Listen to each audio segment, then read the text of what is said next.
ഗസയിൽ യുദ്ധം ആരംഭിച്ചിട്ട് 3 മാസമാവുകയാണ്. പക്ഷേ അതേസമയം ഇസ്രായേലിൽ ആഭ്യന്തര പ്രശ്നം അതിരൂക്ഷമായിക്കൊണ്ടിരിക്കുന്ന കാഴ്ചയാണ്. നേരത്തെ തന്നെ ബന്ദികളുടെ മോചനം വഹിക്കുന്നതിൽ വലിയ പ്രതിഷേധം നെതന്യാഹുവിനെതിരെ അവിടെ ഉയർന്നതാണ്. ഇപ്പോൾ രാഷ്ട്രീയ നേതൃത്വവും സൈനിക നേതൃത്വവും തമ്മിലുള്ള തർക്കം വളരെ രൂക്ഷമാകുന്ന കാഴ്ചയാണ്. അവിടെ യുദ്ധകാല മന്ത്രിസഭ തന്നെ ഒരു ദേശീയ ദുരന്തമായിരുന്നു എന്ന് പ്രതിപക്ഷ നേതാവ് പറയുന്നു.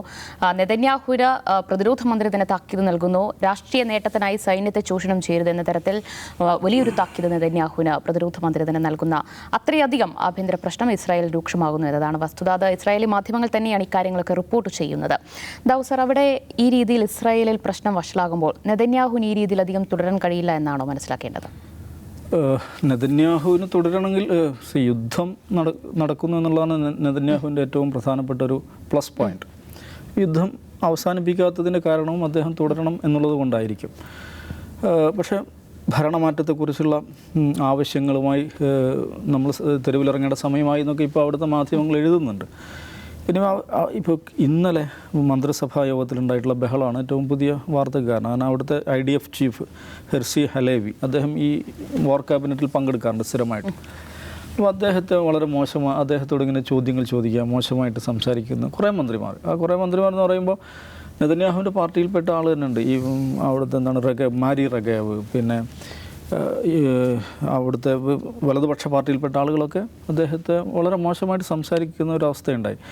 എന്താ കാരണം എന്ന് വെച്ചിട്ടുണ്ടെങ്കിൽ ഒക്ടോബർ 7 സംഭവങ്ങളുമായി ബന്ധപ്പെട്ട് IDF ഒരു ഇൻറ്റേർണൽ എൻക്വയറി വെച്ചിട്ടുണ്ട്. അതിനെ ഇവർ ചോദ്യം ചെയ്യുകയാണ്. അപ്പോൾ അത് എന്തിനാണ് നിങ്ങൾ നടപ്പിലാക്കുന്നത്, അങ്ങനെ ഇങ്ങനെയൊക്കെ ചോദിക്കുന്നു. യോവ് ഗാലൻറ്റ് ഹെർസി ഹാലേവിയുടെ പിന്തുണക്കെത്തുന്നു. ഒന്നും മിണ്ടാതെ നെതന്യാഹു ഇരിക്കുന്നു. ഈ നടന്നതൊക്കെയും പത്രങ്ങൾ വാർത്തയാവുന്നു. അതിനുശേഷം വലിയ തർക്കങ്ങളുണ്ടാവുന്നു. അപ്പോൾ ഒരു യുദ്ധസമയത്ത് ഇങ്ങനെയാണ് നമ്മുടെ ലീഡർഷിപ്പ് പെരുമാറുന്നതെങ്കിൽ എന്താണ് ഇവരുടെ അവസ്ഥ, എന്നാണ് ഇസ്രായേൽ ആളുകൾ ചോദിക്കുന്നത്. അപ്പോൾ ഇന്ന് ഹാരറ്റ്സിൽ അതിനെക്കുറിച്ച് വന്നുള്ള ലേഖനത്തിൽ ഉപയോഗിച്ചിരുന്ന വാക്ക്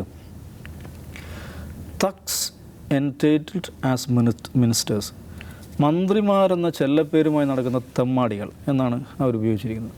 അപ്പോൾ യഹിയ സിൻവാറിനെങ്ങാനും വാർത്തകൾ കാണാനുള്ള സാഹചര്യം ഉണ്ടെങ്കിൽ പുള്ളി ഇപ്പോൾ ചിരിക്കുന്നുണ്ടാവും എന്ന് അവരെഴുതുന്നുണ്ട്. പക്ഷേ നമ്മൾ കാണേണ്ട ഒരു കാര്യം, ഇത് പുതിയതല്ല. ഞാൻ മുമ്പ് ഔട്ട് ഓഫ് ഹൗസ് പറഞ്ഞിട്ടുണ്ട്, ഇസ്രായേലിൽ ലീഡർഷിപ്പിൽ ഈ പറയുന്ന കോൺഫ്ലിക്റ്റ് നേരത്തെ ഉണ്ട്. ഇപ്പോൾ 2 ദിവസം മുമ്പാണ് സംയുക്ത വാർത്താ സമ്മേളനം നടത്താമെന്ന് ബെന്നി ഗാൻസിനോടും യോവ് ഗാലൻറ്റിനോടും ഇദ്ദേഹം പറയുന്നു, നെതന്യാഹു പറയുന്നു. അപ്പോൾ യോവ് ഗാലൻറ്റ് അതിനോടും പറഞ്ഞു അങ്ങനെ നടത്തേണ്ട കാര്യം ആവശ്യമില്ല, നിങ്ങൾ തന്നെ നടത്തിക്കോളൂ എന്ന് പറഞ്ഞു.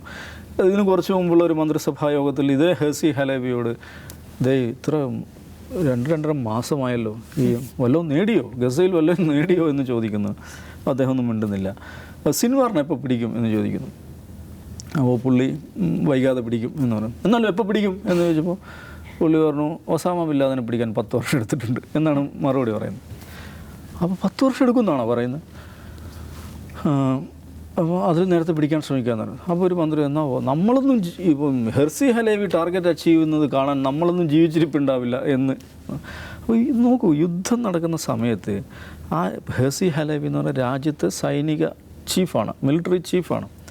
അപ്പോൾ ഒരു യുദ്ധം നടക്കുന്ന രാജ്യത്ത് ഏറ്റവും ആദരിക്കപ്പെടുക ആരായിരിക്കും? ആ യുദ്ധം നടക്കുന്ന സമയത്ത് ഏറ്റവും റെസ്പെക്റ്റ് ചെയ്യപ്പെടുക സൈനിക തലവനായിരിക്കും. പക്ഷേ അദ്ദേഹം ആക്ഷേപിക്കപ്പെടുക, പരിഹസിക്കപ്പെടുക, അതാണ് ചെയ്യുന്നത്. അതിൻ്റെ കാരണം എന്താണെന്ന് ചോദിച്ചിട്ടുണ്ടെങ്കിൽ പ്രത്യേകിച്ച് ഈ റൈറ്റ് വിങ് മിനിസ്റ്റേഴ്സാണ് ഇത്തരം പരിഹാസങ്ങൾ കൂടുതൽ നടത്തുന്നത്. ഈ റൈറ്റ് വിങ് മിനിസ്റ്റേഴ്സ് എന്ന് പറയുമ്പോൾ മനസ്സിലാക്കേണ്ടത് അവിടെ ഭരിക്കുന്ന ലിക്വിഡ് പാർട്ടി, നെതന്യാഹുവിൻ്റെ പാർട്ടി, അത് റൈറ്റ് വിങ് പാർട്ടിയാണ്, നമ്മുടെ നാട്ടിലെ BJP ഒക്കെ പോലെ. പക്ഷേ അദ്ദേഹത്തിൻ്റെ സഖ്യകക്ഷികളായ പാർട്ടികൾ നമുക്കെളുപ്പം മനസ്സിലാണെങ്കിൽ ഇപ്പോൾ ശ്രീറാം സേന, അല്ലെങ്കിൽ സനാതൻ സംസ്ഥ, പിന്നെ കാസ, പിന്നെ എന്തൊക്കെയുള്ളത്, പിന്നെ അഭിനവ് ഭാരത്, ഇവരൊക്കെ അധികാരത്തിലെത്തി എങ്ങനെ ഉണ്ടാവും? അതേമാതിരിയുള്ള പാർട്ടികളാണിത്. ചെറിയ റൈറ്റ് വിങ് ഫ്രിഞ്ച് ഗ്രൂപ്പുകളാണ്. അപ്പോൾ ശശികല ടീച്ചർ മന്ത്രിയാവുന്നു, പ്രതീഷ് വിശ്വനാഥ് മന്ത്രിയാവുന്നു, കൃഷ്ണരാജ് വക്കീലും മന്ത്രിയാവുന്നു, പ്രജ്ഞ സിംഗ് ഠാക്കൂർ മന്ത്രിയാവുന്നു. ഇതേമാതിരിയുള്ള മന്ത്രിമാരാണ് ഈ പറയുന്ന ആളുകൾ. എന്താണ് ഇതാമിർ ബെൻഗിവർ, സ്മോട്ടിഷ് എന്നൊക്കെ പറയുന്ന ആളുകൾ, ഈ ടൈപ്പ് ആളുകളാണ്. അവർ ഓരോന്നാണ്. ഇപ്പോൾ അമേരിക്കക്ക് കഴിഞ്ഞ ദിവസം ചീത്ത പറയേണ്ടി വന്നു. ഈ ഇതാമിർ ബെൻഗിവർ, അയാൾ social security minister, internal security മിനിസ്റ്ററാണ്.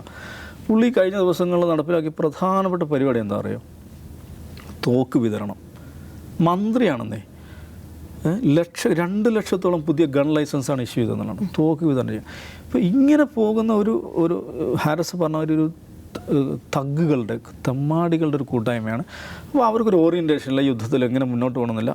ഒരു കാര്യത്തിൽ മാത്രമാണ് രാഷ്ട്രീയക്കാർക്കിടയിലും രാഷ്ട്രീയ നേതൃത്വത്തിനും സൈനിക നേതൃത്വത്തിനും ഒരു കാര്യത്തിൽ മാത്രമാണ് യോജിപ്പുള്ളത്. അതെന്താണ്? പരമാവധി ആളുകളെ കൊല്ലുക.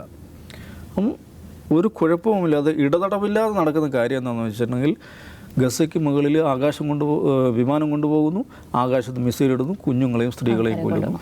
കുഞ്ഞുങ്ങളുടെ രക്തത്തിൽ അർമാദിക്കുക എന്ന കാര്യത്തിൽ ഒഴിച്ച് മറ്റൊന്നിലും യോജിപ്പില്ലാത്തൊരു ലീഡർഷിപ്പാണ്. യെസ്, അതാണ് ജെയിംസ്. ഇവിടെ എല്ലാവരെയും ഒരുമിച്ച് നിർത്താൻ പറ്റാത്തത് അത് നെതന്യാഹുവിൻ്റെ പരാജയം തന്നെയല്ലേ? അത് നെതന്യാഹുവിൻ്റെ പരാജയമല്ല, അത് ഇസ്രായേൽ സൊസൈറ്റിയുടെ പരാജയമാണ്, ഒരു രാജ്യത്തിൻ്റെ പരാജയമാണ്. അതിൻ്റെ കാരണം വെച്ചാൽ അവർക്ക് അതേ പറ്റുള്ളൂ, അവർക്ക് അതല്ലാതെ വേറൊന്നും ചെയ്യാൻ പറ്റില്ല. അത്രമാത്രം ശിഥിലമായ ഒരു രാഷ്ട്രമായിട്ട് അത് മാറുകയാണ്. അല്ലെങ്കിൽ ഒന്ന് ആലോചിച്ച് നോക്കുക, യുദ്ധം നടക്കുന്ന സമയത്ത് നടക്കുന്ന ഒരു വാർ ക്യാബിനറ്റ്, അത് 3.5 മണിക്കൂറാണ്ട് നീണ്ടു നിന്നാണ് പറയുന്നത്. ആ 3.5 മണിക്കൂർ ഇവർ ചർച്ച ചെയ്ത 2 കാര്യങ്ങളാണ്. ഒന്ന്, ഈ യുദ്ധത്തിന് ശേഷം വാട്ട് നെക്സ്റ്റ്, എന്താണ് ഡേ ആഫ്റ്റർ. 2, ഈ പറയുന്നത് ഇത് എന്ത് ചെയ്യാൻ പോവാണ് എന്നുള്ള ഈ അന്വേഷണം. അതിൽ തന്നെ ഒരു പ്രശ്നമുണ്ടല്ലോ, യുദ്ധം നടന്നുകൊണ്ടിരിക്കുകയാണ്. ഒക്ടോബർ 7 എന്താണ് സംഭവിച്ചതെന്നുള്ളതല്ല അന്വേഷിക്കുന്നത്. അവർക്കുണ്ടായ സുരക്ഷാ വീഴ്ച മാത്രമല്ല, സുരക്ഷാ വീഴ്ച അന്വേഷിക്കേണ്ടതാണ്, അത് അവരന്വേഷിക്കും. വേറൊരു കാര്യം, ഒരു പ്രധാനപ്പെട്ട കാര്യം, ആ ഒക്ടോബർ 7 ഹമാസ് അറ്റാക്ക് നടക്കുന്ന സമയത്ത് സൈന്യം IDF എന്താണ് ചെയ്തത്? ഒരു പ്രധാനപ്പെട്ട ക്വസ്റ്റ്യനാണ്. അതാണ് തർക്കത്തിൻ്റെ വിഷയം. IDFൻ്റെ വെടിയേറ്റ് ധാരാളം ആളുകൾ മരിച്ചു, ഹെലികോപ്റ്ററിൽ വന്ന ആൾക്കെതിരെ വെടിവെച്ചു. ഹമാസ് മാത്രമല്ല ആളുകളെ കൊന്നതെന്നാണുള്ളതാണ് ഒരു പ്രധാനപ്പെട്ട ആരോപണം. അതുകൂടി അന്വേഷിക്കുകയാണ്. ഈ സമയത്ത് ഇത് അന്വേഷിക്കാമോ എന്നുള്ളതാണ് പ്രധാനപ്പെട്ട ക്വസ്റ്റ്യൻ. അത് സൈനിക മേധാവി വിളിച്ചിരുത്തിട്ട് ഇതൊക്കെ ചോദിക്കാമോ, നമുക്കിത് കഴിഞ്ഞിട്ട് പോരെ എന്നുള്ളതാണ് തർക്കത്തിൻ്റെ കാരണം. നെതന്യാഹു മിണ്ടാതെ കേട്ടിരുന്ന അവസാനം ഇനി പിന്നെ ചേരാന്ന് പറഞ്ഞ് ഇത് എഴുന്നേറ്റ് പോവുകയാണ് ചെയ്തത്. ഈ ചർച്ച ചെയ്ത 2ാമത്തെ വിഷയം വളരെ പ്രധാനപ്പെട്ടതാണ്. ഗസ വാറിന് ശേഷം, അതായത് ഗസയിലെ കുറേ ആൾക്കാരെ കൊന്നൊടുക്കി ഹമാസിനെ ഇല്ലാതാക്കി യഹ്യാ സിൻവാറിനെ കൊന്നു കഴിഞ്ഞതിന് ശേഷം ഗസ എന്ത് ചെയ്യുന്നതാണ് ചർച്ച. അപ്പോൾ ഈ പല മാധ്യമങ്ങളിലും ഒരു വാർത്ത വരുന്നത്, ഈ DRC കോങ്കോ എന്ന് പറഞ്ഞ രാജ്യമുണ്ട്, ഡെമോക്രാറ്റിക് റിപ്പബ്ലിക് ഓഫ് കോങ്കോ, അങ്ങോട്ടേക്ക് ഇവർ ഈ 10-20 ലക്ഷം മനുഷ്യരെ ഷിഫ്റ്റ് ചെയ്യാം. ഇത് വാർത്ത വരുന്നതാണ്. കോങ്കോ, അതുപോലെ റുവാണ്ട തുടങ്ങിയ ആഫ്രിക്കൻ രാജ്യങ്ങളിലേക്ക് ഈ പറയുന്ന ഫലസ്തീനികളെ ഷിപ്പ് ചെയ്യുക, കപ്പലിൽ കയറ്റി കൊണ്ടുപോയി അല്ലെങ്കിൽ വിമാനത്തിൽ കയറ്റി കൊണ്ടുപോയി 20 ലക്ഷം പേരെ കൊണ്ടുപോയി അവിടെ പാർപ്പിക്കുക എന്നുള്ള ഒരു പ്ലാൻ ഉണ്ട്. ആ പ്ലാൻ നേരത്തെ ഈ സിനായ് പെനിൻസുലയിലേക്ക് മാറ്റാം എന്നുള്ളൊരു പ്ലാൻ നേരത്തെ പുറത്തു വന്നാണല്ലോ. അത് നടക്കില്ല, ഈജിപ്തിൻ്റെ എതിർപ്പ് നടക്കില്ല എന്ന് പറഞ്ഞപ്പോൾ ഏതെങ്കിലും ആഫ്രിക്കൻ രാജ്യങ്ങളിൽ കൊണ്ടുപോയി തള്ളുക എന്നുള്ളതാണ് പ്ലാൻ. അപ്പോൾ ഇന്ന് റുവാണ്ടയുടെ ഔദ്യോഗികമായ വിശദീകരണം വന്നിട്ടുണ്ട്, അത് തെറ്റായ കാര്യമാണ്, അങ്ങനെ ഒരു ചർച്ച നടന്നിട്ടില്ല, ഞങ്ങളോട് ആരും ചർച്ച ചെയ്തിട്ടില്ല, ഞങ്ങളതിന് തയ്യാറുമല്ല എന്ന് പറഞ്ഞിട്ട് അവർ പ്രസ്താവന ഇറക്കിയിട്ടുണ്ട്. അപ്പോൾ ഈ ഒന്നുകിൽ 20 ലക്ഷം പേരെ കൊന്നൊടുക്കുന്നതിൻ്റെ കൂടെ ഹമാസുകാരെയും കൊല്ലുക, അത് നിരപ്പാക്കുക. ഇപ്പം തന്നെ നിരപ്പായി കഴിഞ്ഞു, കാരണം 80% വീടുകളും തകർന്നു കഴിഞ്ഞു. ഒരു പ്രദേശത്ത് 80% വീട് തകർന്നു കഴിഞ്ഞാൽ നമുക്കത് ഭാവനയെ കാണാൻ പറ്റുന്നുണ്ട് എങ്ങനെയായിരിക്കും ആ സ്ഥലം എന്നുള്ളത്. 100 വീടുണ്ടെങ്കിൽ 80 വീടും തകർന്നു എന്ന് പറയുമ്പോൾ ഈ 300 ചതുരശ്ര കിലോമീറ്ററിലെ 80% വീടുകളും തകർന്നു. 85% ഗസൻ ജനതയും ഡിസ്പ്ലേസ്ഡാണ്, ഇൻറ്റേർണലി ഡിസ്പ്ലേസ്ഡാണ്. നമുക്ക് ഭാവനയെ കാണാൻ പറ്റുന്നുണ്ട് അങ്ങനെ ഒരു ചിത്രം. നമ്മുടെ ഈ കോഴിക്കോട് നഗരം എടുക്കുക, കോർപ്പറേഷൻ എടുക്കുക, ഇവിടുത്തെ 80% വീടുകളും തകർന്ന് 85% ജനങ്ങളും വീടുകൾ, 80% കെട്ടിടങ്ങൾ, 85% ജനങ്ങൾ ഇന്റേണലി ഡിസ്പ്ലേസ്ഡ് ആയിട്ടുള്ള ഒരു സീൻ ഈ കോഴിക്കോട് നമുക്ക് ചിന്തിക്കാൻ പറ്റുന്നുണ്ടോ? അപ്പോൾ ഒന്ന് ആലോചിച്ച് നോക്കുക. അതായത് നമ്മുടെ ഭാവനയ്ക്ക് അതീതമായ ഒരു രംഗമാണ് അവിടെ ഉള്ളത്. ഇനി ആളുകളെ എങ്ങനെ കൊല്ലും എന്നുള്ളതാണ് പ്രശ്നം. ഈ ആളുകളെ കൊല്ലുന്നതിൽ ഇപ്പം തോക്ക് ഉപയോഗിച്ച് കൊല്ലുകയാണെങ്കിൽ ചിലവ് കുറവാണ്, ആ വെടിയുണ്ടയുടെ ഇത് മാത്രമേ ഉള്ളൂ. ഇതങ്ങനെയല്ല, ഫൈറ്ററുകൾ പോയിട്ട് ബോംബിടുകയാണ്, ഈ കുഞ്ഞുങ്ങളെ കൊല്ലാൻ വേണ്ടി ബോംബിടുകയാണ്. ഈ ബോംബ് ചിലവേറിയതാണ്. ഇപ്പോൾ നമ്മൾ 20,000 പേരെ കൊന്നു എന്ന് പറയുമ്പോൾ അതിന് ഇസ്രായേലിൽ വരുന്ന ചിലവിൻ്റെ കണക്കിനി പുറത്തു വരും. ആ ചിലവ് അധികരിച്ചു എന്നുള്ളതുകൊണ്ടാണ് ഇപ്പോൾ ഇന്നലെ വന്ന വാർത്ത എന്താണ്, ഇസ്രായേൽ അവരുടെ സ്കൂളുകൾ അടച്ചു പൂട്ടുന്നു, പ്രധാനപ്പെട്ട സ്പെൻഡിങ് കട്ട് ചെയ്യുന്നു. അതായത് സ്കൂൾ ആശുപത്രികളുടെ സ്പെൻഡിങ്ങുകൾ കട്ട് ചെയ്തിട്ട് പൈസ ഉണ്ടാക്കണം യുദ്ധം ചെയ്യാൻ. എന്തിന്? ഈ കുഞ്ഞുങ്ങളെയും സ്ത്രീകളെയും കൊല്ലാൻ വേണ്ടിയുള്ള ബോംബിന് വേണ്ടി. അതായത് ഒരു വശത്ത് $10 മില്യൺ എന്താണ് സഹായം അമേരിക്ക പ്രഖ്യാപിച്ച് കൊടുത്തുകൊണ്ടിരിക്കുകയാണ്. അത് കൂടാതെ ഇവർക്ക് പണമില്ല. അപ്പോൾ ഒന്ന് ആലോചിച്ച് നോക്കുക, മനുഷ്യർ എന്നുള്ളൊരു ഇതിൽ ഇസ്രായേൽ എന്ന് പറഞ്ഞ രാജ്യത്ത് മനുഷ്യരാണല്ലോ, ഒരു മനുഷ്യർ എന്നൊരു കൺസെപ്റ്റിൽ നിന്ന് അവരെ പറ്റി ഒന്ന് ആലോചിച്ച് നോക്കുക. എന്തായിരിക്കും അവരെ മുന്നോട്ട് നയിക്കുന്ന എന്താണ് ഒരു ചിന്ത, ബോധം, ഒന്നാലോചിച്ച് നോക്കുക. ഇത് ഞാൻ പറയുന്നത് എന്തുകൊണ്ടെന്ന് വെച്ചാൽ ഈ ഒരു ഐഡൻറ്റിറ്റി ക്രൈസിസ്, അതായത് ഒന്നാലോചിച്ച് നോക്കുക, ഈ ഒക്ടോബർ 7 എന്താ സംഭവിച്ചത് ശരിക്കും? ഒക്ടോബർ 7 1500 ആളുകൾ കൊല്ലപ്പെട്ടു ഇസ്രായേൽ എന്നുള്ളതല്ല, ഹമാസ് അവരെ ആക്രമിച്ചു, അവരുടെ സുരക്ഷാ വേലി മറികടന്നു എന്നുള്ളതല്ല. സിയോണിസം എന്നൊരു ആശയം തന്നെ ഇല്ലാതായി. എന്താണ് സിയോണിസം എന്നുള്ള ആശയത്തിൻ്റെ പ്രത്യേകത? അത് ലോകത്തെമ്പാടുമുള്ള ജൂതർക്ക് സുരക്ഷിതമായ രാജ്യം, അവരുടെ രാജ്യം, അതായിരുന്നു അവർ നൽകിയ വാഗ്ദാനം. അത് വാഗ്ദത്ത ഭൂമിയിലേക്ക് ലോകത്തുള്ള ജൂതന്മാർ മുഴുവൻ കൊണ്ടുവന്ന് അവിടെ പാർപ്പിച്ച് അവർക്ക് സുരക്ഷിതമായ ഒരു രാജ്യം ഉണ്ടാക്കുക. അതില്ലാതായി. ഇനി സിയോണിസത്തിൻ്റെ പ്രസക്തി എന്താണ്? കാരണം ഇൻവിൻസിബിൾ അല്ലാത്ത ആർക്കും കയറി അടിക്കാം. അതായത് ഒരു ഗറില്ല പോരാളികൾക്ക് ഒരൊറ്റ രാത്രി കൊണ്ട് കയറി അടിക്കാവുന്ന ഒരു രാജ്യത്തെക്കുറിച്ചാണ് ഈ വാഗ്ദത്ത ഭൂമി എന്ന് സിയോണിസ്റ്റ് പ്രചാരകർ വാഗ്ദാനം ചെയ്യുന്നെങ്കിൽ സിയോണിസം ഇല്ലാതായി. ഇത് ഒരു ഐഡൻറ്റിറ്റി ക്രൈസാണ്. ഞങ്ങൾ സിയോണിസ്റ്റുകളാണോ, ഞങ്ങൾ ജ്യൂസ് ആണോ, ഞങ്ങൾ ഇസ്രായേലുകളാണോ എന്ന് ഓരോ ഇസ്രായേലും സ്വയം ചോദിച്ചുകൊണ്ടിരിക്കുക മാത്രമല്ല ഉറക്കെ ചോദിക്കുകയും ചെയ്യുന്നു. ഇത് ശിഥിലമാക്കപ്പെട്ട ഒരു സൊസൈറ്റി, ഒരു രാഷ്ട്രത്തിൻ്റെ ഒരു നേർക്കാഴ്ചയാണ് നമ്മൾ ഇസ്രായേൽ കണ്ടുകൊണ്ടിരിക്കുന്നത്. ഇത് നമ്മൾ കാണാതിരിക്കുന്നതല്ല, ഗസയിൽ ഉള്ള പ്രശ്നം കാണാതിരിക്കുന്നതല്ല, അത് കാണുമ്പോൾ തന്നെ ഇസ്രായേലിൽ നടക്കുന്നത് ഇതാണ്.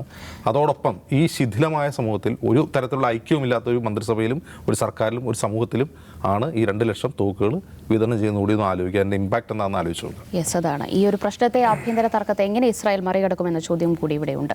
ഇന്നത്തെ ഔട്ട് ഓഫ് ഫോക്കസ് ഇവിടെ പൂർണ്ണമാകുന്നു. വീണ്ടും കാണാം. നമസ്കാരം.